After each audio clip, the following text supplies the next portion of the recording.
Hello, this is Chris Rowlands for WindowsMobileApps.com. This is a review of Ferrari GT HD, which runs in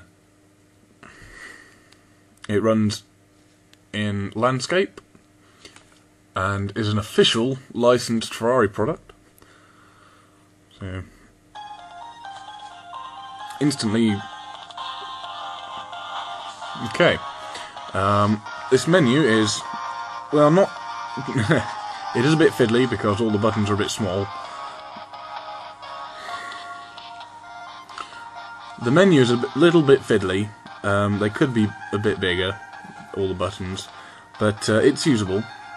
There's various options to do with sound, car things, camera, and also erasing data from the different modes. You can have an arcade race, which takes you through a variety of maps, but there are more, but they aren't available until you unlock them in the career mode, which I shall show you. Now, this is a little message, and it says down here, along the bottom, use right and left and up and down to scroll through your messages. The problem is, I have no D-pad on this phone. It's a Touch Pro 2. I'll bring it close to this. Okay. So I cannot do that. And even if I bring out the keyboard and use up, down, left, right, that still does nothing. Ooh, that was me pressing enter. My bad. So it's a bit irritating. So I have to go back. You can also, well, there's, at this point, because I've won no races yet, you have the choice of looking at your letters or checking out your garage. And there's only 2 cars in there at the moment. You can unlock more, and you can even change the colour. Oh, go back. As I mentioned before, the buttons are a bit small, so let's go down. So yes, you can change the colour of your car. Back. And back again. Now, to show you arcade race, let's just go for Italy. Select. And I'm going to have my car in black, because I like it. Every time you have a loading screen, it brings up these little facts about Ferrari.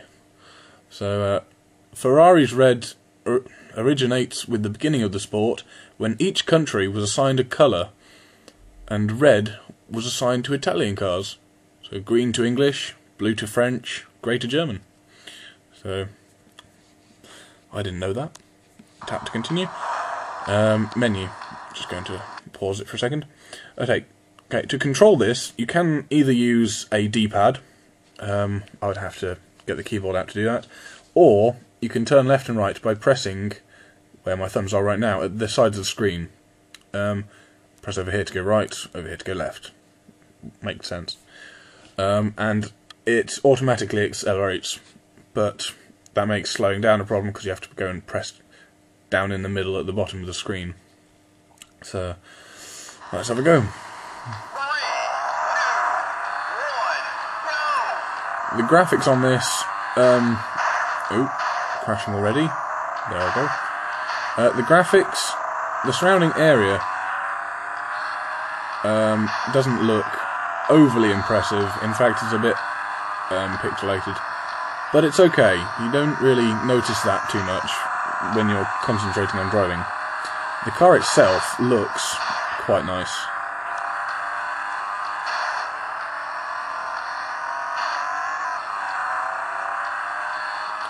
Now, this is more of the sort of serious racing game you might find on PlayStation 2s, in fact. It makes me think of a game a cousin of mine used to play on the PlayStation 2.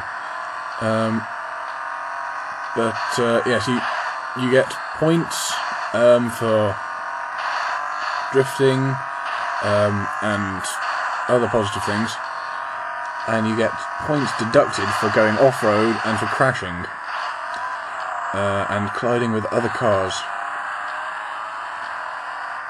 Ooh. It's very handy having the turn signals coming up in the middle of the screen, but it does distract you quite a bit, and it blocks off your horizon, which stops you from seeing where cars might be in front of you, resulting in more crashes.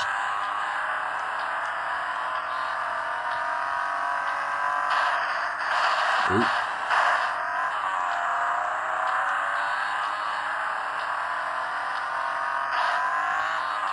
Sounds are quite good on this.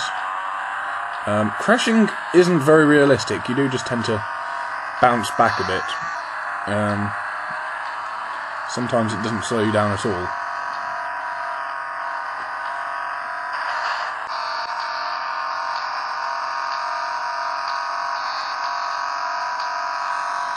Right, I've just finished my lap. Well, my 3 laps, in fact. I came in 4th, I think. Yeah. And you have the option of... Oh, I came in 3rd. Yes. Okay. And you can watch a replay, which is quite nice. Now, there's me about to set off.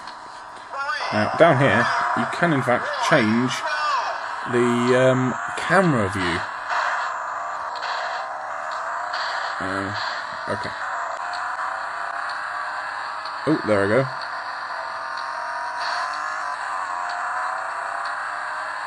There. So there are a few different camera angles that you can use.